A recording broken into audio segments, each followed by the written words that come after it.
देखिए, मैंने आपको फर्स्ट यूनिट के 2 पोर्शन पढ़ाए थे, एक ग्रुप और एक क्रमचय ग्रुप। लेकिन अभी आपकी फर्स्ट यूनिट कंप्लीट नहीं है क्योंकि इसमें 4th चैप्टर और है जो कि उप ग्रुप है। तो अभी फर्स्ट यूनिट कंप्लीट नहीं हुई है, हम अभी फर्स्ट यूनिट ही पढ़ेंगे। फर्स्ट यूनिट हमने 2nd चैप्टर पढ़ लिया था ग्रुप, 3rd पढ़ लिया था क्रमचय ग्रुप, और इसका लास्ट पोर्शन है इस फर्स्ट यूनिट का 4th चैप्टर उप ग्रुप। तो आपकी फर्स्ट यूनिट में 3 चैप्टर है, 2nd, 3rd और 4th। तो मैं आपको ये 4th चैप्टर फर्स्ट यूनिट ही करा रही हूँ कंप्लीट अभी। तो इसका 4th चैप्टर उप ग्रुप, ठीक है। मैंने बीच में आपको 2nd यूनिट का एक वीडियो भेज दी थी, तो हम उसे बाद में कंटिन्यू करेंगे। हम पहले फर्स्ट यूनिट ही कंप्लीट करेंगे, ठीक है। तो इस फर्स्ट यूनिट का अगला पोर्शन है 4th चैप्टर उप ग्रुप। देखिए, उप ग्रुप क्या होता है। आपने ग्रुप तो पढ़ लिया था कि ग्रुप क्या होता है, हमने वो प्रॉपर्टीज पढ़ी थी कि अगर उन प्रॉपर्टीज को सेटिस्फाई करता है तो वो क्या कहलाता है, ग्रुप कहलाता है। अब हम बात करते हैं कि उपग्रुप क्या होता है। तो मैं आपको पहले नॉर्मली डेफिनेशन समझा देती हूँ उपग्रुप की क्या होती है। कि मेरे पास जी क्या है, एक ग्रुप है, जी एक ग्रुप है, और एच क्या है, इस ग्रुप जी का एक अरिक्त उप समुच्चय। अरिक्त का मतलब तो आपको पता ही है कि उसमें कम से कम एक अवयव तो उपस्थित होगा ही होगा, ठीक है। तो जी एक ग्रुप है और एच क्या है, इस ग्रुप जी का एक अरिक्त उप समुच्चय है। तब अगर जी की द्विचर संक्रियाओं के करस्पॉन्डिंग एच है वो भी क्या हो, एक ग्रुप हो, तो ये क्या कहलाता है, एच जी का उपग्रुप कहलाता है।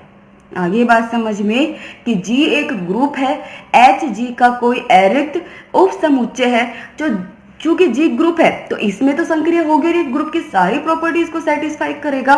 तो इस दी की द्विचर संक्रिया ऐसी द्विचर संक्रियाओं को प्रेरित करे कि एच भी क्या हो, जी एक ग्रुप हो।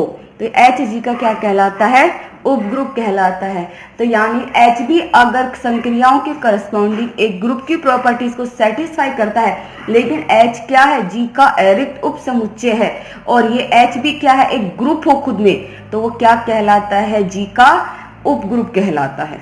क्लियर है। अब डेफिनेशन देखो, यदि एच ग्रुप जी का एक अरिक्त उप समुच्चय है तथा जी की द्विचर संक्रिया एच में ऐसी द्विचर संक्रिया तथा जी की द्विचर संक्रिया एच में ऐसी द्विचर संक्रिया को प्रेरित करे जिसके लिए एच स्वयं भी क्या हो, ग्रुप हो, तो एच ग्रुप जी का उपग्रुप कहलाता है।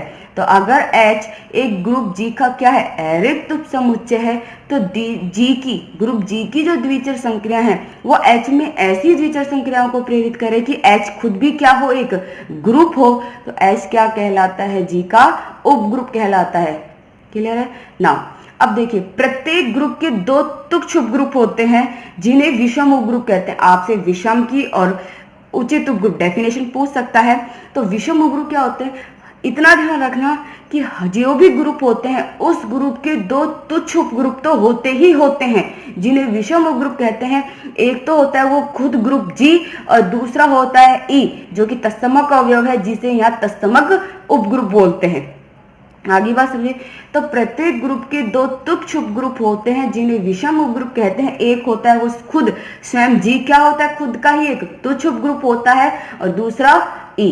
और इन दोनों के अलावा ग्रुप जी का अगर कोई और उपग्रुप है तो उसे क्या कहते हैं, उचित उपग्रुप कहते हैं।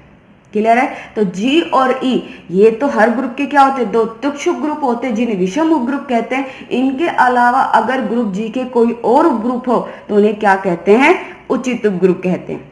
तो प्रत्येक ग्रुप के 2 तुच्छ उपग्रुप होते हैं, इन्हें विषम उपग्रुप कहते हैं। तो जी स्वयं, दूसरा ई तत्समक ग्रुप। इनके अतिरिक्त इन दोनों के अलावा सभी जितने भी उपग्रुप है वो क्या कहलाते हैं, उचित उपग्रुप कहलाते हैं। अब देखिए एग्जाम्पल है, वास्तविक संख्याओं का योजित ग्रुप R प्लस सम्मिश्र संख्याओं के योजित ग्रुप C प्लस का उपग्रुप है। C प्लस सम्मिश्र संख्याओं का ग्रुप है जिस पर संक्रिया कौन सी है, योग संक्रिया। R क्या है, वास्तविक संख्याओं का समुच्चय जिस पे प्लस क्या है, योग संक्रिया। R है वो C का क्या एक उपसमुच्चय होगा, और R क्या है, इस C का एक उपग्रुप है। आप चाहो तो मैंने आपको जो ग्रुप वगैरह पढ़ाए हैं डेफिनेशन करके देख लेना, सेटिस्फाई हो जाएंगी। उसी तरीके से 1 और -1 जिस पर संक्रिया कौन सी है, गुणन संक्रिया, ये जो है ये इस गुणात्मक ग्रुप का क्या है, उपग्रुप होता है। क्लियर है ये चीज। ये थी उपग्रुप की डेफिनेशन क्या होती है। अब हम थ्योरम पढ़ेंगे। यदि H किसी ग्रुप जी का उपग्रुप है। यहाँ देखिए आपको थ्योरम में इंक्लूड कर दिया है कि जी तो क्या है, ग्रुप है, और एच क्या है, उस जी का उपग्रुप है।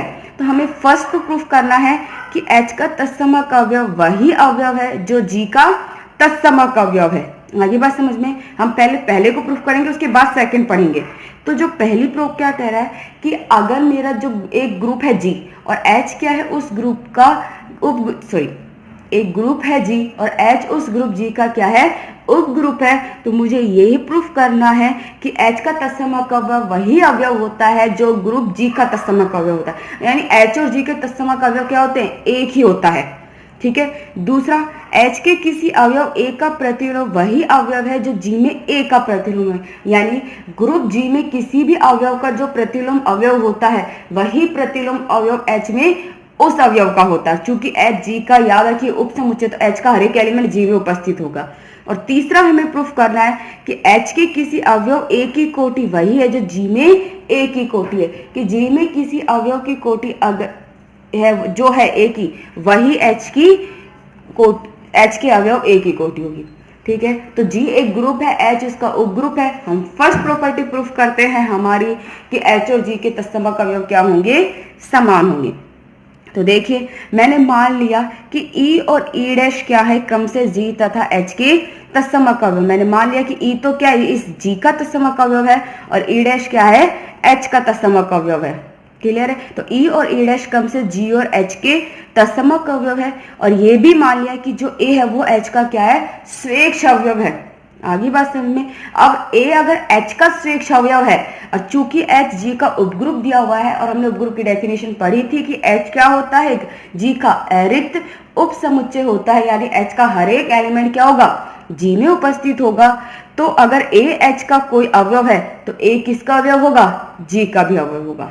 क्लियर है। अब तत्समक अवयव की डेफिनेशन लगाती हूँ। नाउ ए तो क्या है, जी का अवयव है, और ई क्या है, जी का तत्समक अवयव है। तत्समक अवयव की परिभाषा से स्टार संक्रिया ऑपरेट करते हो। मैंने आपको बताया था अगर कहीं पर कोई स्टार संक्रिया नहीं हो तो हम गुणन संक्रिया डिफाइन कर देते हैं। तो तत्समक अवयव की डेफिनेशन क्या हो जाएगी, A E is equal to A is equal to E A. Clear है। Equation first. नाउ इसी तरीके से ए एच का अवयव है और एच का तत्समक अवयव क्या है, ए डैश है, तो उसकी डेफिनेशन क्या हो जाएगी, A E dash is equal to A is equal to A dash. समीकरण 1 और 2 से याद रखिए, वाम पक्ष या दाई पक्ष एक ही लेके चलना।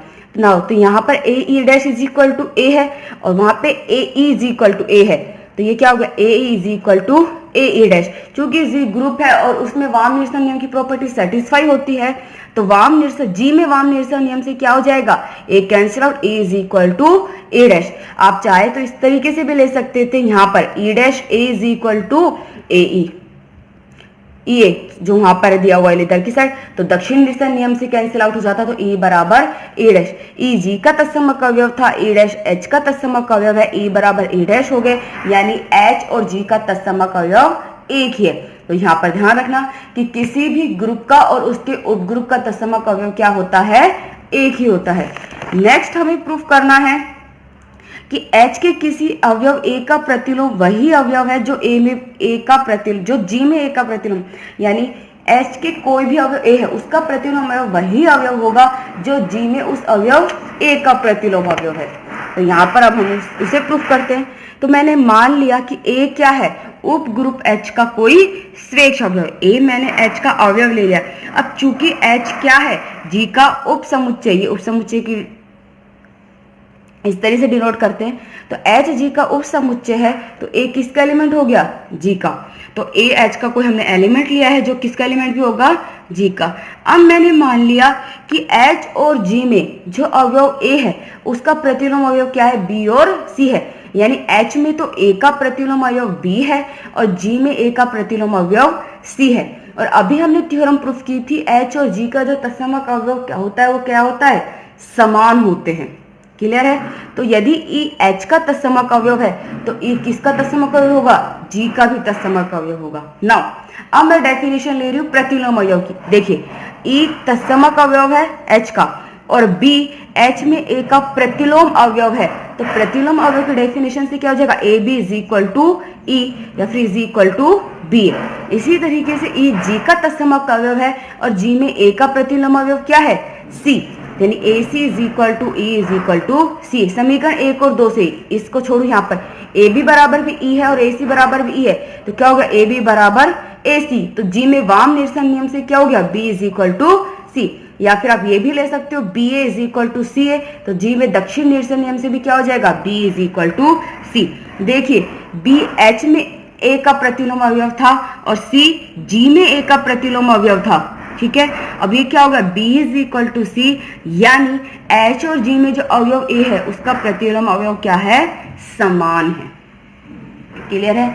नाउ मेरी तीसरी प्रॉपर्टी क्या है, प्रूफ करनी है मुझे कि एच के किसी अवयव ए की कोटि वही है जो जी में ए की कोटि है, कि एच का जो एलिमेंट है उसकी कोटि वही होगी जो जी में उस अवयव ए की कोटि है। तो मुझे इन दोनों की कोटि बराबर प्रूफ करनी है।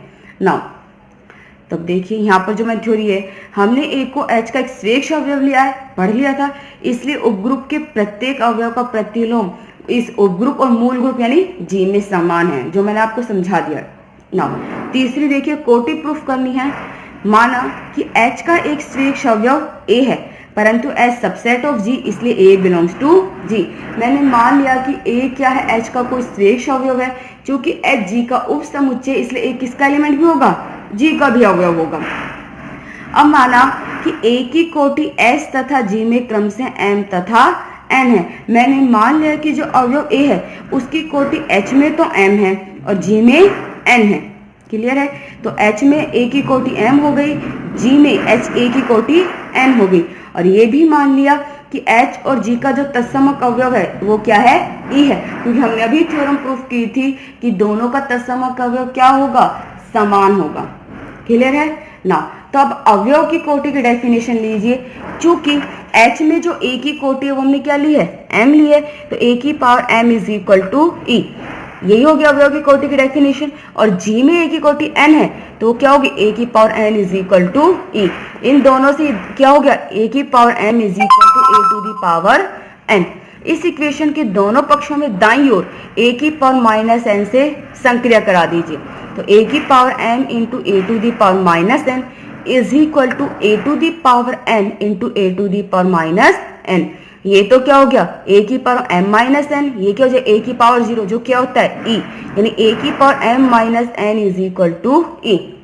देखिए आप एक चीज, एच में जो ए की कोटि थी वो एम थी और जी में ए की कोटि एन थी, ठीक है। मैं एम माइनस एन जो निकालूंगी, यहां से अगर मैं देखती हूँ तो ए की power M minus N is equal to, एक नॉर्मल हम ये लिखते हैं कि order of A is less than equal to M minus N, कि ए की कोटि क्या हो जाएगी, एम माइनस एन। लेकिन यहाँ देखिए हमने एच और जी की प्रूफ कर रहे हैं, तो जो भी ए की कोटि होगी एम माइनस एन तो क्या होगा, उससे छोटा ही होगा, क्योंकि आप कुछ भी लीजिए एम और एन, ठीक है, याद रखें एम बड़ा लेना एन छोटा, कुछ भी लोगे ए की कोटि से क्या हो गया, छोटा।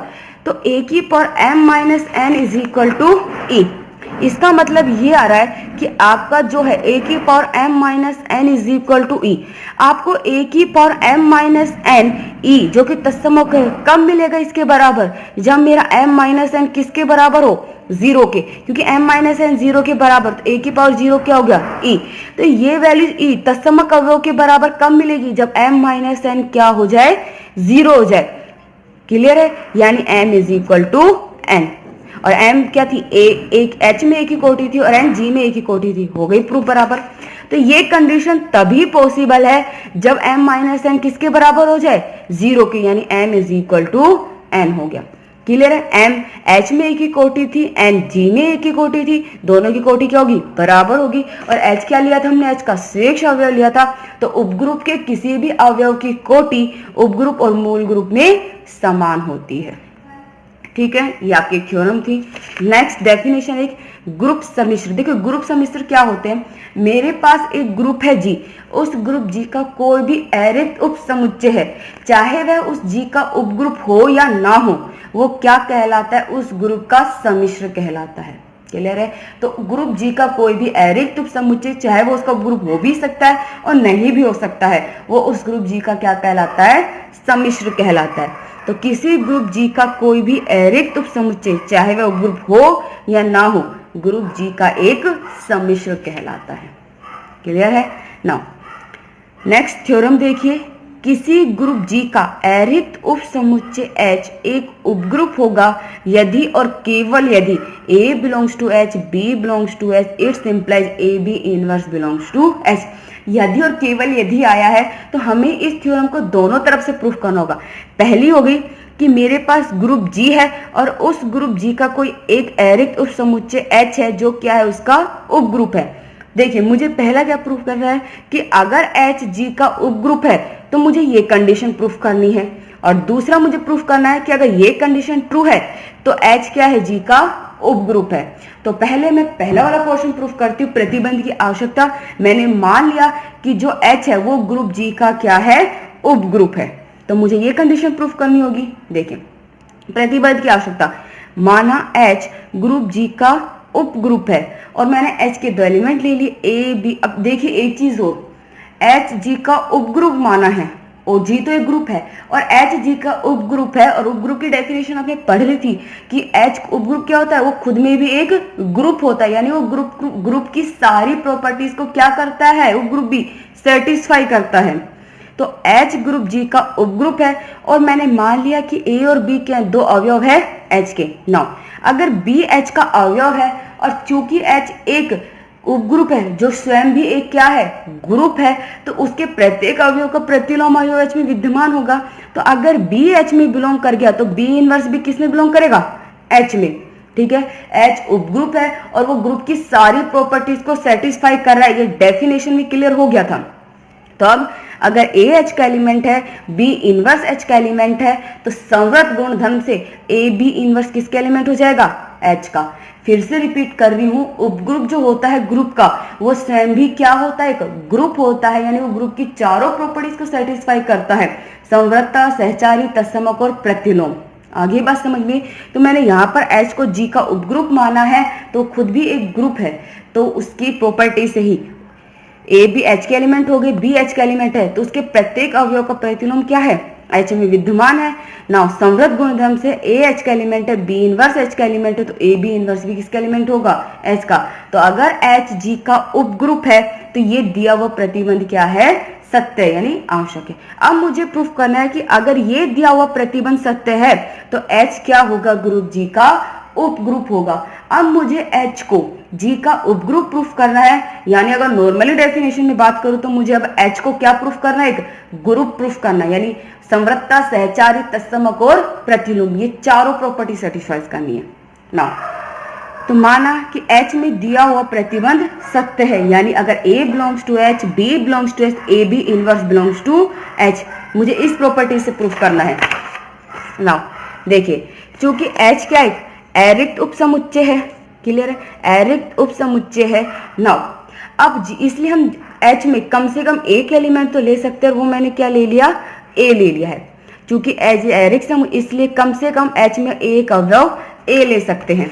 ठीक है, एक ही अवयव लिया है। जो प्रतिबंध हमने सत्य माना वो ये है, A belongs to H, B belongs to H, तो यानी A B inverse belongs to H, ये प्रतिबंध मेरा सत्य है। अब मैंने H में एक एलिमेंट ले लिया है A, लगाओ ये definition, A belongs to H, A ही बिलोंग्स टू H, यहाँ पर ये क्या हो गया, A inverse belongs to H, प्रतिलोम से A इनवर्स क्या हो जाएगा, E बिलोंग्स टू H, और E क्या हो गया, तत्समक अवयव, यानी H में तत्समक अवयव विद्यमान है, इसलिए कम से कम H में एक अवयव A ले सकते हैं। तो अब A belongs to H, A belong यानी A inverse belongs to H, तो ये क्या हो गया, E बिलोंग्स टू H, और E क्या हो गया, तत्समक अवयव, यानी H में तत्समक अवयव E विद्यमान है। अब H में तत्समक अवयव तो प्रूफ हो चुका है कि H में तत्समक अवयव का अस्तित्व है। अब मैंने मान लिया कि B क्या है, H का कोई स्वेच्छ अवयव है, स्वेच्छ अवयव माना यानी हम कुछ भी ले सकते हैं, B H का कोई स्वेच्छ अवयव है और H में तत्समक अवयव तो विद्यमान है ही, तो E जो कि H का ही एलिमेंट है, B हमने H में एक स्वेच्छ अवयव मान लिया, B बिलोंग्स टू H, तो यही डेफिनेशन लगाई, A B इनवर्स, A की जगह E है और B की जगह B है, E into B inverse belongs to H, E into E तत्समक अवयव क्या मिल गया, B inverse belongs to H। देखिए B H का कोई स्वेच्छ अवयव था और B इनवर्स H में बिलोंग कर गया, यानी H के प्रत्येक अवयव का प्रतिलोम अवयव H में विद्यमान है, तो यानी H में प्रतिलोम अवयव का भी अस्तित्व है। पुनः माना कि B बिलोंग्स टू H एक स्वेच्छ अवयव है, तो E belongs to H, B belongs to H, it implies E B inverse belongs to H, यानी B inverse belongs to H। चूंकि B H का कोई स्वेच्छ अवयव है, अतः H में प्रत्येक अवयव का प्रतिलोम अवयव विद्यमान है। क्लियर है ये चीज। तो H में दो प्रॉपर्टी तो होगी, तत्समक अवयव विद्यमान है और प्रतिलोम अवयव। अब हम करते हैं संवृत्ता। देखिए मैंने H में दो एलिमेंट ले लिए, A भी H का एलिमेंट है और B भी H का एलिमेंट है। क्लियर है। अब देखिए A H का एलिमेंट है, अभी मैंने प्रूफ किया है कि H में प्रत्येक अवयव का प्रतिलोम अवयव विद्यमान है, तो अगर B H का अवयव है तो B इनवर्स भी किसका एलिमेंट हो गया, H का। अब लेती हूँ डेफिनेशन, A H का एलिमेंट हो गया, B इनवर्स H का एलिमेंट हो गया, जो दिया हुआ प्रतिबंध है ये लगाई, अब B की जगह यहाँ B इनवर्स है, तो ये क्या हो गया, A B इनवर्स तो ऑलरेडी है और इसका inverse belongs to H, B inverse का इनवर्स क्या हो जाएगा, B, A B belongs to H। देखिए A बिलोंग्स टू H लिया था, B बिलोंग्स टू H लिया था, A B belongs to H, यानी संवृत गुणधर्म क्या हो गया, सत्य है। तो A belongs to H, B belongs to H, H में प्रत्येक अवयव का प्रतिलोम विद्यमान है, तो A belongs to H, B inverse belongs to H, तो यानी A belongs to H, B inverse belongs to H, तो A B इनवर्स का whole inverse belongs to H, यानी A B belongs to H, तो A belongs to H, B belongs to H, यानी A B belongs to H, यानी H की द्विचर संक्रिया के लिए संवृत है। क्लियर है। अब लास्ट बची हमारी साचरिता। तो एक चीज देखिए, आपको सबसे पहले बताती हूँ, H एक ऐरिक उप समुच्चय है, ठीक है, ओके। अब है इसे उपग्रुप प्रूफ करना है, तो H क्या है, G का एक ऐरिक उप समुच्चय, यानी H का हर एक एलिमेंट क्या है, G में उपस्थित है। और आपको जो G दिया हुआ है वो क्या है, एक ग्रुप है, तो G तो ग्रुप की चारों प्रॉपर्टीज को सेटिस्फाई करता है, यानी ग्रुप अपने प्रत्येक अवयव के लिए साहचर्य नियम का पालन करता है। और चूंकि H G का उप समुच्चय है, यानी H का हर एक एलिमेंट G में उपस्थित है, तो H भी क्या करेगा, हर एक अवयव के लिए साहचर्य नियम का पालन करेगा, क्योंकि H का हर एक एलिमेंट G में उपस्थित है और G का तो हर एलिमेंट साहचर्य नियम का पालन कर रहा है, तो H का भी हर एक नियम क्या करेगा, साहचर्यता नियम का पालन करेगा, यानी H में भी साहचर्यता गुणधर्म सत्य है। तो देखिए पुनः, चूंकि H सबसेट ऑफ G, यानी H G का उप समुच्चय, अर्थात H का प्रत्येक अवयव G का भी अवयव है। चूंकि G एक ग्रुप है तथा G के अवयवों के लिए साहचर्यता गुणधर्म सत्य है, इसलिए H के अवयवों के लिए भी साहचर्यता गुणधर्म सत्य है। ग्रुप की चारों प्रॉपर्टीज हमने H के लिए सेटिस्फाई कर दी, तो यानी H क्या है, ग्रुप G का उप ग्रुप है। क्लियर है, ये थ्योरम थी। अगर आपको कुछ समझ में नहीं आया है, किसी में भी कोई भी डाउट हो किसी भी टॉप पॉइंट में, तो आप मुझे बता देना, मैं फिर से रिपीट कर दूंगी। इसके बाद हम थ्योरम्स करेंगे। मैं ये चैप्टर कंप्लीट है आपका, इस चैप्टर के बाद सेकंड यूनिट स्टार्ट कराऊंगी मैं, ठीक है। तो अब आपको अभी फर्स्ट यूनिट ही चल रही है हमारी, हम इसे ही कंप्लीट करेंगे। तो अगर कोई भी डाउट हो, कुछ समझ में नहीं आया, तो मुझे बता देना, मैं फिर से रिपीट कर दूंगी।